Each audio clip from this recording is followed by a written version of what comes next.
Welcome everyone. Those of you that are far, if you can't hear me, you feel free to come closer. I'm just going to formally welcome everyone to the event.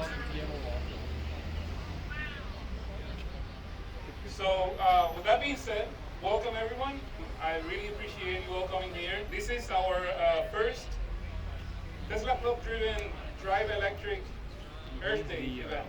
And basically, just a quick description of what this is.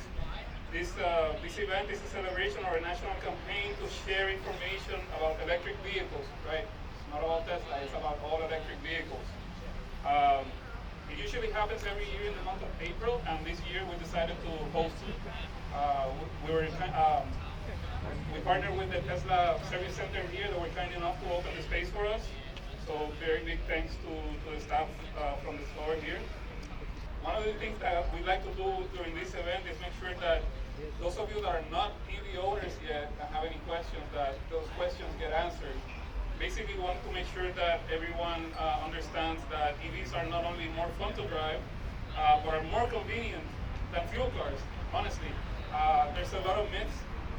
Eventually we'll get there. Not all the EVs are more convenient than the gasoline-powered cars, but we're getting there little by little, and there's like more companies here representing the EV movement. This event is organized by the Tesla Owners South Florida Club. My name is Rafael, and I'm the founder and president of the club. We have a good group of Tesla Club members here around the area. You can see them with the Tesla shirts. If anyone has any questions regarding the club, feel free to come here like the booth where Nancy and Jason are. If you want to join the club, there's some QR codes that you can scan to join the club. It's free. It just lets you know when we are doing events like this one. So feel free to do that. Now, one thing that I want to make sure that everyone is clear is that part of the condition of the national organization that does these events throughout the states, they wanted to emphasize that we are very safe here. That's why everyone here is wearing a mask. And I know it's tough because it's really hot, but we really appreciate it. Those of you that can stay distant and whatnot, we're here to have fun, but at the same time to be safe, so we want to make sure that we're doing things right, so thank you for that. We have our friends from the Tesla Service Center here. We're actually going to have someone giving a chat a little bit later about solar energy, so stick around for that. We also have the team from Evanex here. Evanex is doing some giveaways and selling some stuff. I'll let Tosca talk in a minute to tell you all what they're doing, what they have here. We also have Chris Jones. Chris Jones is the author of the Mars Mission 1 book. It's an incredible book. He's my friend, but I'm not just saying that. It's really good. I couldn't put it down when I started reading it. I recommend it strongly. It's a really good book. He's co-sponsoring the event also. We have the Miami-Dade County Department of Environmental Resources. We're going to do a chat a little bit later about environmental protection, which is part of the theme, part of the reason why we're here. And I just wanted to emphasize that this is, even though it's a Tesla and the Tesla Club is the one organizing this is not a Tesla event. This is an all EVs event. And I hope everyone is having a good time. There's some coffee over there if anybody wants to, help out the local vendor. I'm not sure if they have other things than coffee, but coffee I heard is really good, so feel free to support them. Iced coffee too. Iced coffee, that's great. Maybe hold one for me later. Yeah, pretty much that's it. That's all I have for now. Remember that with every new electric car on the road, there's one less internal combustion engine car out there. So thank you all for coming, and I'm going to leave you now with Tosca to say a few words. You don't want to give me a microphone. It's a really bad thing. Hey everybody, thank you so much again for coming. My name's Tosca. I'm from Evanex, which we are the largest. We are the largest aftermarket product manufacturing company. Today we have T-shirts, we have lighted tees, we have logo tee puddles, we have caliper covers at a really good price. For any of you that have bought from us before, I really, really appreciate it. We love our customers, and come over and see me for a free gift bag. All you have to do is just sign up, and if you have any questions, I'll be happy to answer. Thank you so much. Thank you, Tosca. So one last thing, I want to thank every Tesla owner, South Florida club member that came. There are people that came from as far as Tampa. They're coming from all over the state, and I really appreciate it. I hope you all have a good time. Let's do this. Thanks, everyone. Hello, how we doing? Hey, my name is Jason Miller. I work with Raphael and the Tesla Club to advance sustainability policy. So my job is to reach out to representatives just to make it easier for all of us to buy the cars that we love. So very quickly, I would like to try this, maybe. This is good. Okay. So briefly, I want to discuss how we ended up here. Earth Day was founded in 1970. I don't think few people old enough to remember that maybe around here.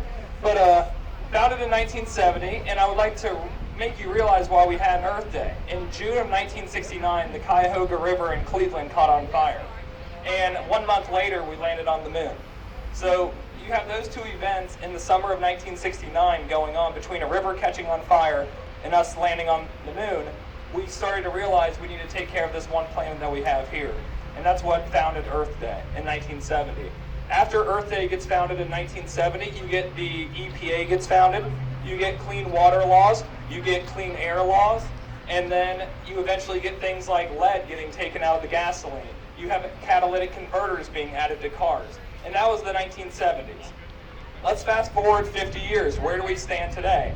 Well, we're looking at a sea of EVs, which looks great, but we need to realize that EV sales are only 2% of new cars sold. And that's just light duty. That's not even including heavy duty, trains, watercraft, aviation.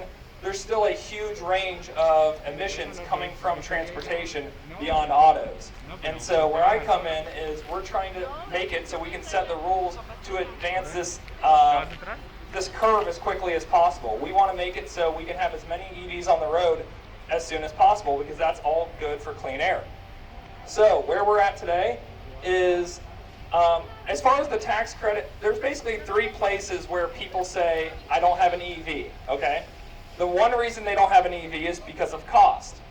EVs are expensive, new battery technology, we're trying to bring the cost down. So Tesla and General Motors have lost their EV tax credit after selling 200,000 vehicles. However, every other manufacturer in the US still qualifies for up to $7,500 off the federal tax credit. So that's a huge help to let new EV owners buy something. That's why the Mach-E is here, because Ford still qualifies for the $7,500. So that's awesome that we have these things in place. However, just because we have federal incentives, we could also have state rebates. California, New York, Colorado, tons of other states offer rebates to EVs, but Florida does not.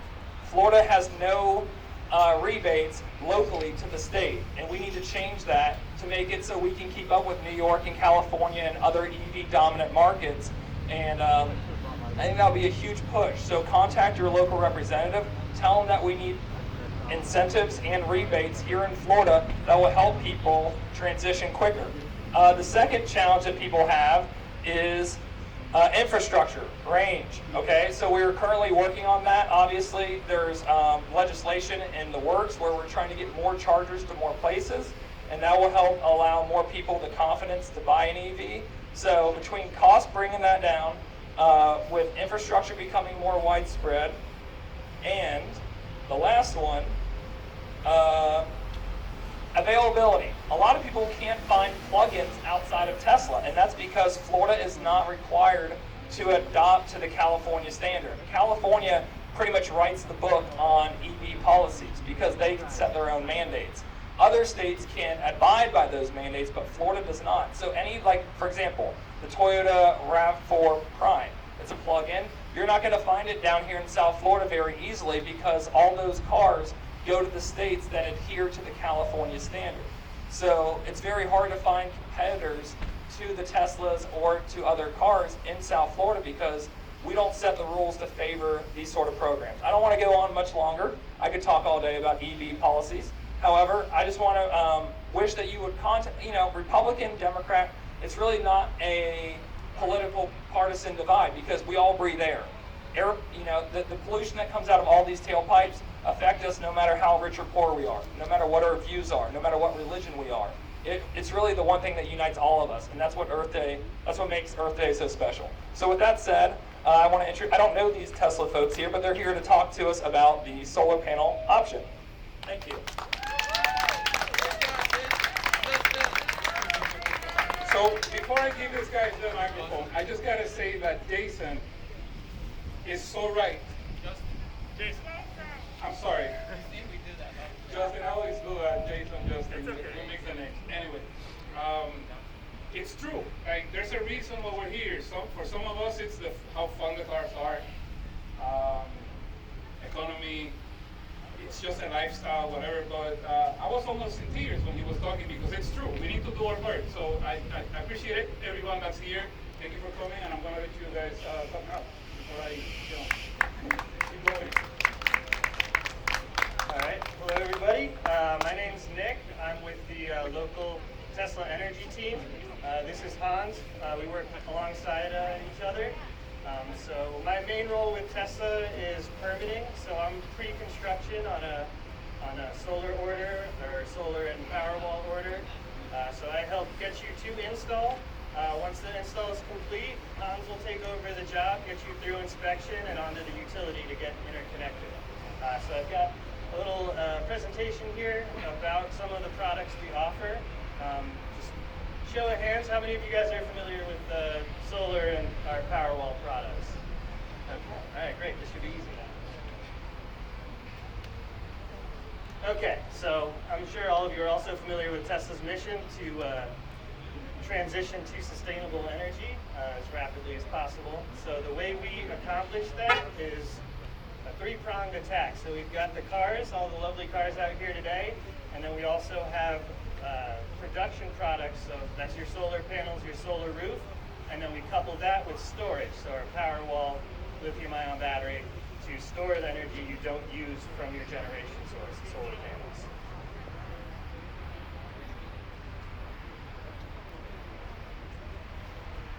Okay, so our solar panels, we have some proprietary technology with our mounting hardware.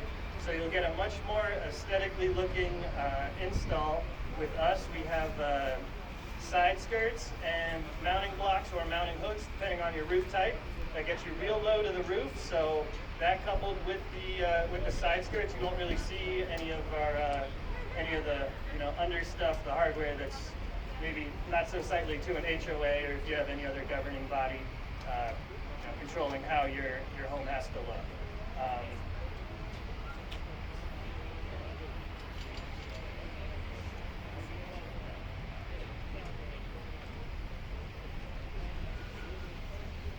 Okay, so our storage solution, the Powerwall.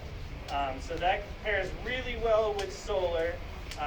With the gateway, it's sort of like an automatic transfer switch. So if the grid goes out, that's when it kicks on your Powerwall, and it'll kick on in a fraction of a second. It's pretty impressive. You won't even really notice that the power has gone out. I think when we were first testing the Powerwall, we actually had to slow down how fast it would switch you because your digital clocks wouldn't recognize that the power had gone out.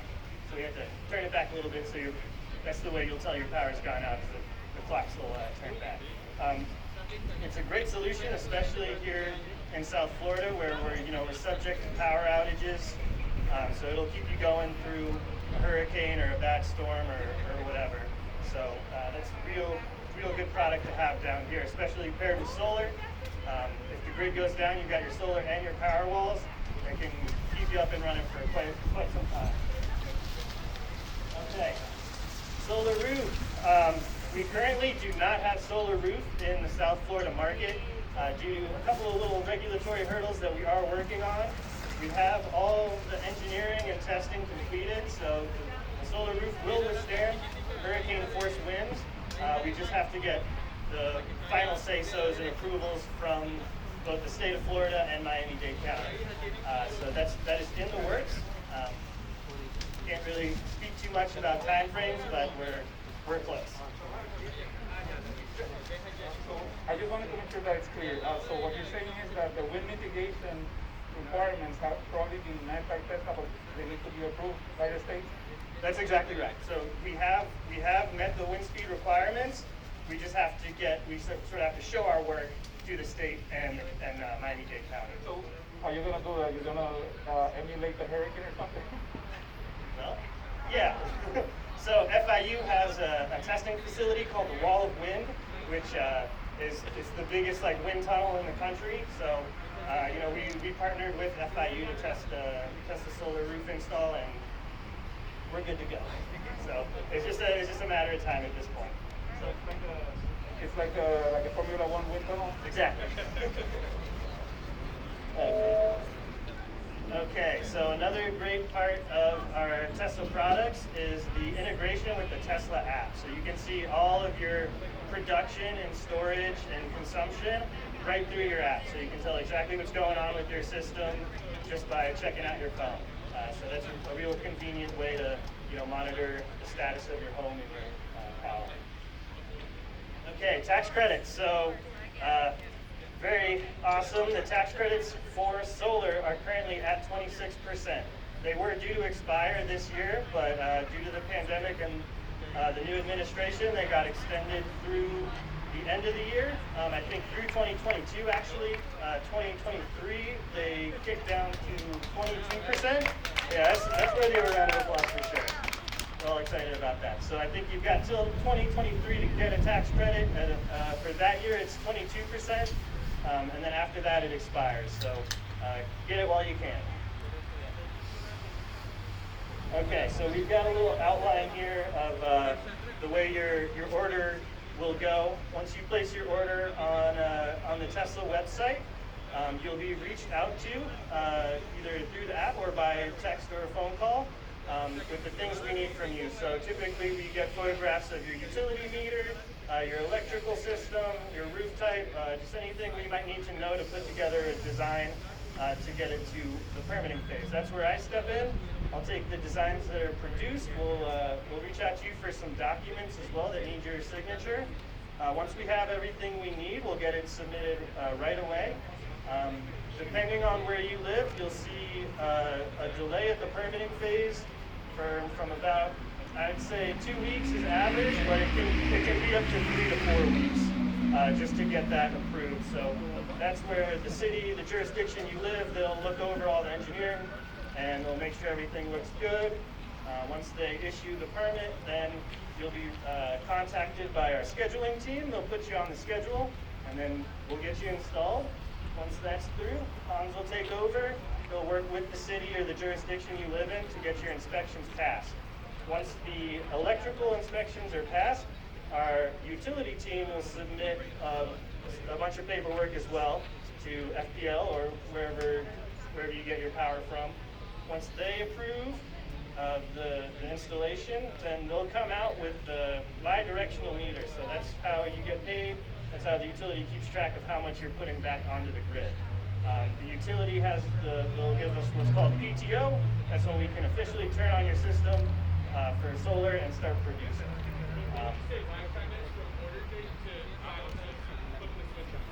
Okay, so that can vary. There's a lot of factors that go into these projects, a lot of coordination. We shoot for order to completion for, I'd say 3 to 4 months is a good turnaround. Sometimes it can be closer to 5, but 3 to 4 is what you should expect.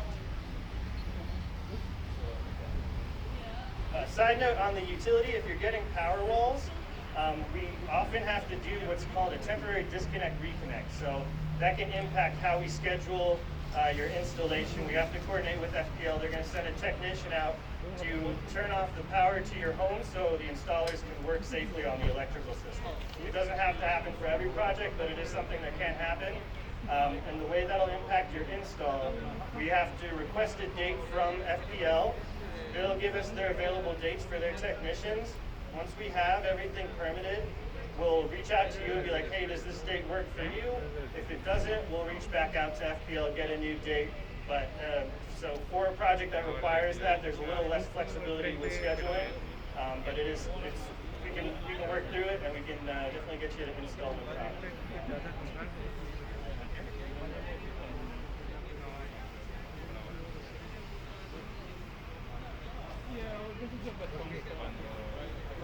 Okay. Yeah, so if anyone has any questions, you can holler them out now, or you can come up to me personally, either way. You mentioned Dade County approvals pending on solar roof. That includes Broward. Yeah, so that impacts the testing that would get us approved for Broward is the same that would get us approved through Miami-Dade County. It's different. That with Broward County, it goes through the state. With Miami-Dade County, it goes through them. But you have solar roof in other counties in Florida. Yeah, we do. So it still comes down to the wind speed. Broward and Miami-Dade are in a special class of wind speed requirements. So that's where we're seeing the hurdle. So how about the insulation aspect of the solar roof? Is it because in Florida, hot attics is the problem, right? So is there anything built into the solar roof to help ventilate the attic, to help keep the attic cooler? Yeah, we have. If you have existing ventilation, we can integrate that into our system. We do also have vents that we can add into the project. So when you place your order, if you feel like you don't have enough ventilation, you can speak with your project advisor and go through the details on that. But yeah, we do have attic vents that have a similar aesthetic. They'll match with the system. So you won't have one of the sheet metal, silver looking vents. It'll be sleek black. It'll match the installation. So. Anybody else? Okay. All right. Well, thank you everybody. Thank you the Tesla Club for putting this event together. It's really great to see all the enthusiasm for EVs in a new way. But going back to what Justin was saying with the whole tax credit, definitely with solar, it's still there right now. So and it got extended, 26%. So right now, basically, it's the time to do this.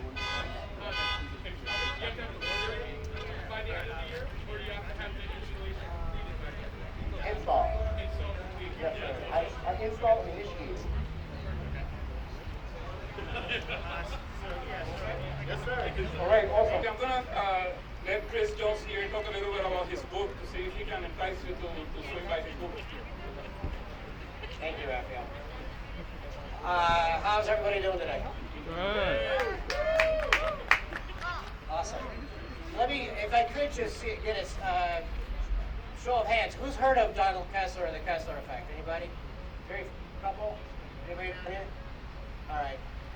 That's kind of why, actually, that's the reason I wrote the book is Donald Kessler is a retired senior scientist, orbital specialist from NASA.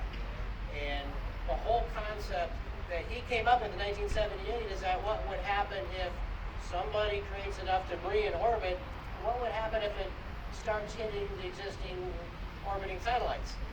And he ran a couple computer simulations, and he found out that it would create a chain reaction where the satellite debris would start hitting more satellites and hitting more debris, creating more debris, and eventually it'd get so bad that we could never leave Earth.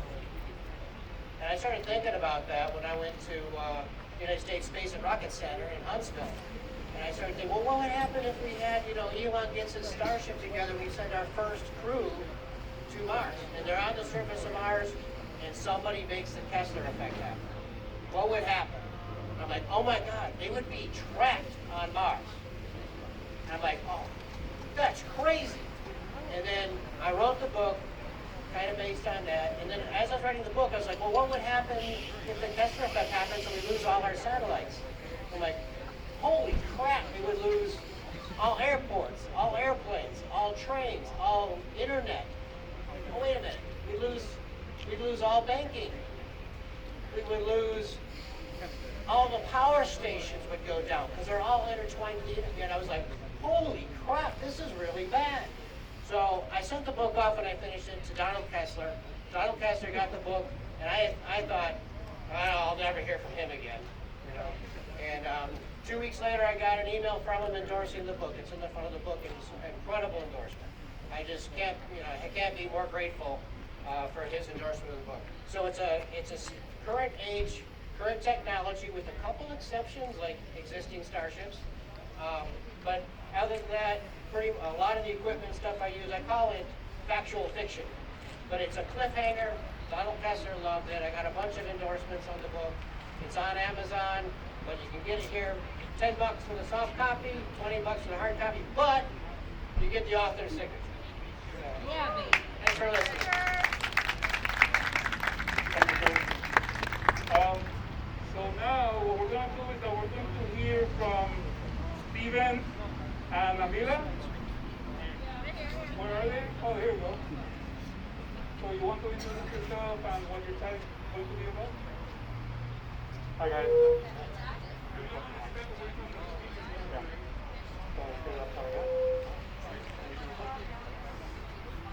Alright. So you probably can't see the slide too well, but we are Miami-Dade County. We're the Department of Environmental Resource Management. So we oversee business practices as well as environmental aspects and the financial aspects of the county.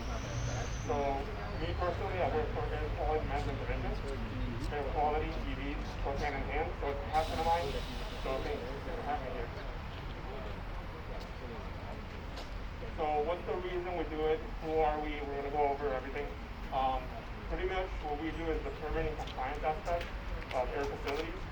So you have concrete gas plants, you have laboratories, you have different sources of air pollution, and we have to control them, make sure that they impact the environment. We also have our air monitoring network. So what they do is throughout the county, and here in Broward as well, all throughout, there's different stations that monitor air quality. So depending on CO, SO2, whatever standard they have, you want to get data, feed it to the state system, which then is the national level air quality. And ultimately, in the US, we have really good air quality, thankfully.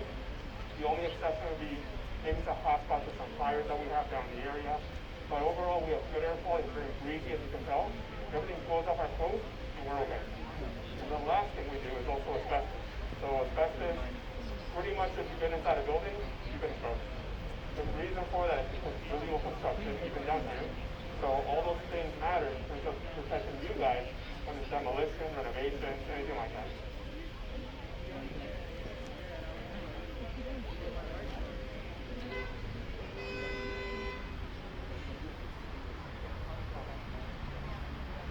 Okay, that's my part. So what do? We issue permits, we enforce the rules and regulations, we monitor the air quality, as I mentioned before, and we inspect facilities. Essentially what we look at then is we have three different standards. We have the local standard, type 24 in Miami-Dade County, so think of it like the local chapter for the cities, counties, etc. Then we have the state level chapter, which is for the Department of Environmental Protection, FDEP. And then finally the federal chapter, which is the federal level EPA, of course, which you're probably familiar with. So we pretty much enforce all three. And the reason all this started is under the NAC, it's the federal level. Essentially what we do is, as I mentioned before, we do inspections, we do a report review for any emissions tests that are done. So they're normally done as VE tests, visible emissions tests, as well as stack tests. So think about like a big stack. The more typical one you see is like an energy plant or something, or a cement plant. All those things can have emissions, but you have to control them through filtration, scrubbers, etc. So all those things have different standards. And in regards to the rules, it does come from the NAC. The NAC was established back with the Clean Air Act in the 1970s. So essentially it covers CO2, so carbon emissions. You have SO2, NOx, SOx, so nitrogen oxides. You have PM10 and 2.5, so particulate matter. That's a really big one for us. So all these standards come through, and then essentially what someone does is they either get a local permit, meaning it's a more stringent permit at the local level, or they could get a state or federal permit. Back up a little. And in terms of the air quality standards, so if you go online and you check out the AQI, that's the air quality index, it ranges from a green to a dark red. Thankfully down here, we don't get the red too much, as I mentioned. Mainly if there's a fire down in the Everglades, we may get some breeze that comes up here. But overall, we're gonna have good air quality, like I mentioned earlier. And of course, if we compare at a national level, you're gonna have places like, say, China and India that have really poor air quality. Of course, they are doing improvements as they go along, but of course, we established these rules and regulations back in the 70s. So we've been improving for about 50 years at this point. So eventually, as people get more control, it works out in the best interest. So, as I mentioned before, how we do it. So on a state level and a local level, pretty much if you're a reasonable source of air pollution, you need a permit. The way I do it is that if I find someone with emissions, I go after them. The only people that stop me are my supervisors or the engineers that then do the review of the calculations, whatever emissions they have. But my gist is if you have emissions and you're a reasonable source, get a permit. Then we can go to the nitty-gritty of the numbers, the emissions, all different things. Then on a state level, depending how many tons of emissions you have per year and on a monthly basis, those standards then set you up for state level permits under DEP or federal permits under EPA. And we issue all those permits on the local level here, as we're a delegated program. So depending if it's a Florida statute, so that local chapter, then when you have under the county side and also the state side, you have something called a construction permit, where you permit something based on the construction of the engineering plans, the manufacturer specifications, and then the operating permit where you're actually going to function that unit. So once you bring it into use. So we do inspections on the construction aspect, the actual use in terms of the regular operation. So all throughout the county, in every Broward County, we do all those inspections and make sure there's no significant emissions going through. And the same thing goes for the federal permits as well. They have the same aspect. So I just have some images there. If you can see them, it's going to be concrete batch plants, surface coating. If you guys do dry cleaning on your clothes, be very careful where you do it. It's something called perchloroethylene. Tetrachloroethylene is another name. It's called perc. So if you get your clothes dry cleaned, just ask them, what solvent do you use? You may see some newer ones like Green Earth, or it's environmentally friendly. Those have less chemicals in them. The issue with perc is it's a carcinogen. So the more you're exposed to it, the more dangerous it is for you to develop cancer and other diseases. So keep that in mind. That's the biggest tip I have today. Watch out where you're darkening your clothes. And some of the operations that we have, as I mentioned before, we have concrete batch plants, surface coating operations, ethylene oxide sterilizers. We only have 2 in the county. One of them is actually closing down, thankfully. That ethylene oxidizer essentially is more dangerous than that carcinogen I mentioned, perc. EPA is reviewing that information now, for example. We just are about to close on a tissue bank that used to do sterilization. Now we only have one site in Miami-Dade County that actually does sterilization for medical parts, for prosthetics. So essentially we only have 2 sites. Now we both close to 1. In Broward, I think there's only 1 or 2 as well. But up in Tallahassee, for example, we have warehouses full that they sterilize equipment. That's very dangerous. It's something that's a teratogen, I believe it's the name. That's more dangerous than a carcinogen. So it pretty much gives you more mutations. It's more dangerous to human. Essentially, when we do those inspections, we don't even walk into the room. It's a sealed room. Nobody walks in. You have to have full PPE, personal protection equipment, to make sure that nothing happens to the actual users. It's very dangerous. So what's the reason for all these things that I mentioned and everything? Essentially, as gross production has gone up, obviously miles driven have gone up through regular cars, not EVs. Through all these different things that have increased since the 70s, overall, the 6 criteria pollutants, the CO2, PM, etc., all those things are reduced. So in the past 50 years, as all these things have gone up, overall we have more control. So it's thanks to the regulations and rules that passed, everything, all these advancements that we have, it all makes it in. So it's all doom and gloom, don't worry. So essentially what we have is then so even though you have these excess air emissions, you have the stack emissions, you have all these issues that happen, ultimately you want to make sure that they are controlled, and we are controlling them. That's the good thing overall. And then a little highlight that we have, for example, from a case that's really old. We have a case from the 90s. Back in the 90s, essentially there was this contractor that was demolishing buildings all throughout Miami-Dade County. That happens everywhere. And then what they did was they were dumping it in some random lot that no one was ever looking at. They had a bunch of trees, a bunch of bushes, no one would see what they were doing. Fast forward 10 years later, finally we catch them. So when we catch them, obviously now we have to go through enforcement. That's where the next presentation is. You go through all these compliance issues. The problem is then, how do you enforce it? Fast forward 20 years later, finally I jumped on board on the case. We were able to close it out. They took out 18 tons of material. We're talking floor tile, demolition debris, there were tires, everything was in there. In a span of 3 months, we managed to clean up the site, get it back to the cleanup levels that we wanted, and pass it on to now develop that property. So that's something that we focus on. We want to target those big sites, the big issues we have in the county, and be able to clean it up in the overall picture. And now I'll pass it on to our enforcement side. Thank you, everyone.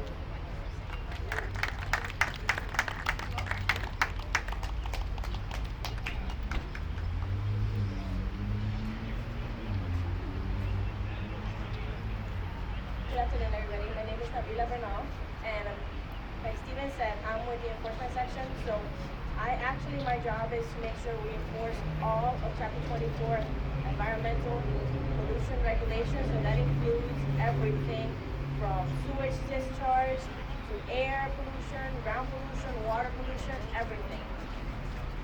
I had a little presentation. Hopefully you guys can see it. So I'm going to talk about a little bit of all the different types of pollution that we face in our county and basically in every county. And how do we deal with it, and how do you guys can help us and yourself and basically our children in the future to keep this planet beautiful as it is right now.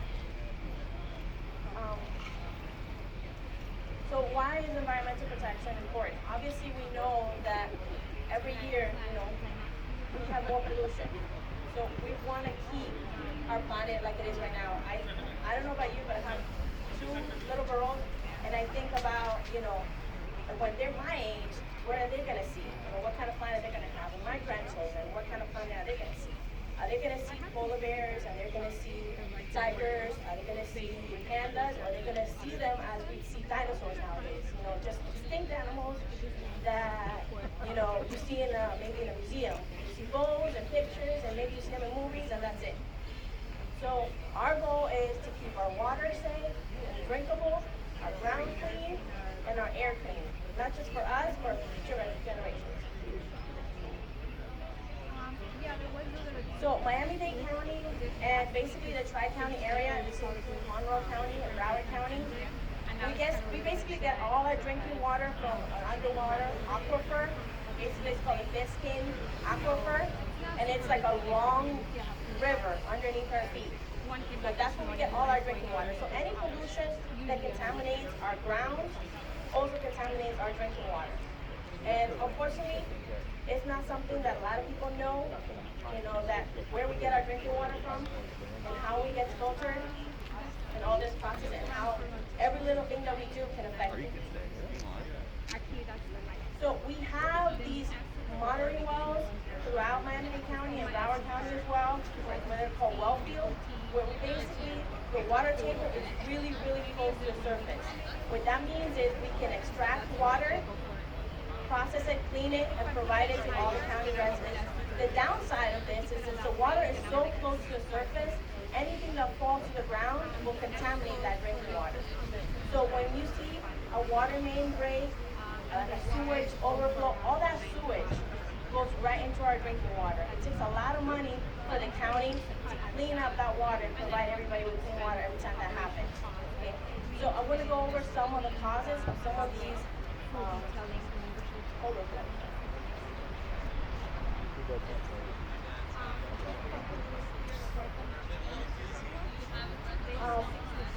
So one of the main reasons our sewage overflows is due to fat oils and grease.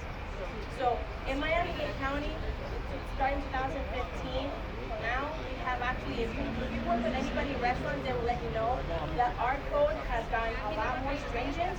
We are requiring basically everybody that processes or handles any kind of food to install what is called a grease interceptor to prevent grease from going into the sewers. Because grease, just like it happens in your body, you get clogged veins and arteries because of having a heart attack or a stroke, the same thing happens to our sewer lines. The grease hardens and it blocks the lines. So then when you create the pressure from more discharges, it's got to go somewhere, right? So it's going to go out either through your pipes or through the streets. And like I said, it doesn't matter whether it goes into your backyard or it goes into the street, it all eventually ends up going into our groundwater.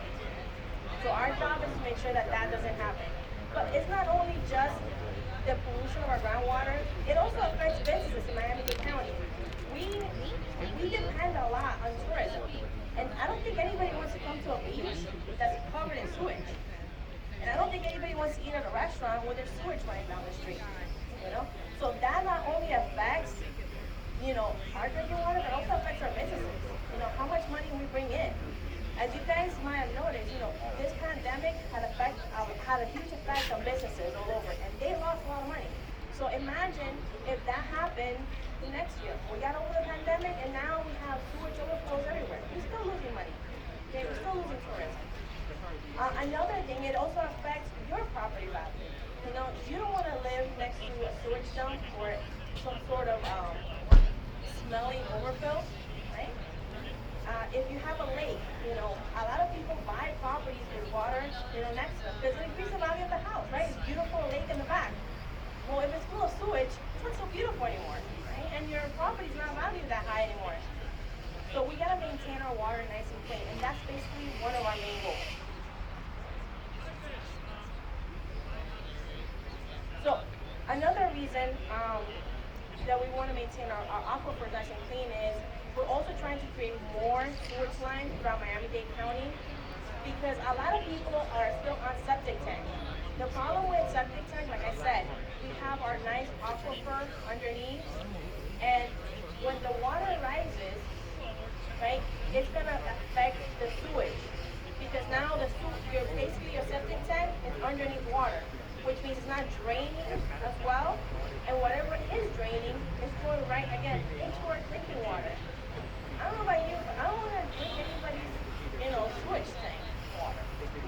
Okay, so that is also our main goal: create more sewage lines and have everybody connect to sewage and try to avoid more contamination of our drinking water. We also issue industrial permits. Like Steven said before, we have a lot of air pollution, so we issue permits in Florida, but we also have a lot of other types of pollution. We have a lot of businesses that create hazardous waste, such as paint thinners, oil debris, a lot of contaminants from metal plating facilities. So all those contaminants need to be properly disposed of, In the 70s, we had a lot of issues, not just in Florida, but all over the United States and all over the world, about illegal dumping, where large companies would get 55-gallon drums and just dump them everywhere. But it's a big deal. Save us money. We don't have to recycle it. Miami-Dade County, we have a special program.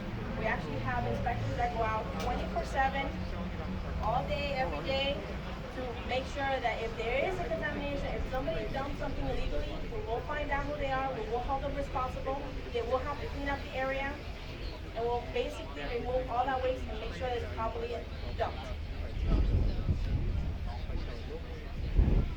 We also have a tree program. Our tree program is actually very important, believe it or not. It's a two-part program. We make sure that everybody who needs to cut down a tree gets a permit. The purpose of the permit is not so much to make sure that everybody can cut the tree whenever they want, but it's to get our funds back. Through the permitting process, we will charge you for whatever canopy, how much trees you are removing. And we will use that money towards replacing that tree. Either if you're not replacing it on your property because you're just removing a tree, we'll make sure that tree is planted somewhere else. It's planted in a park, in a right-of-way, somewhere so you can get that canopy back. We will also use that money to buy land. And basically, that land is going to be like a sanctuary where wildlife will be preserved in that area, trees will be preserved in that area. We actually have staff that goes out to all those areas in Miami-Dade County and make sure that no invasive species goes into that and that everything is maintained to the beauty that Florida is. Our Everglades, our national parks, and everything is well taken care of. So what can you guys do? Be aware of the regulations. Obviously, try to help us out. If you see any violations, if you see illegal dumping, call us, email us. We actually have an email, again, you can email us anytime. It's environmentalcomplaints@miamidade.gov. And our phone number is 305-6955. 305-372-6955. So thank you guys. If you have any questions, feel free to come and ask us anything. Thank you. All right, this has been incredible. We just had a really good time here at the Fort Lauderdale Tesla Service Center, where we had our first Drive Electric Earth Day event with the Tesla Owners South Florida Club, as well as people from all over the state that agreed to come and join us. So it was a great event. We got to showcase EVs from different brands. We had Audi, we had Ford, we had Chevy, BMW. I mean, it was a lot of fun. We had a great time. People got free goodies. and it seems like overall people had a lot of fun. So I want to thank everybody that helped during this event. It was a great event, and I hope that everyone that came here will see you again soon in the next one. Take care. Bye.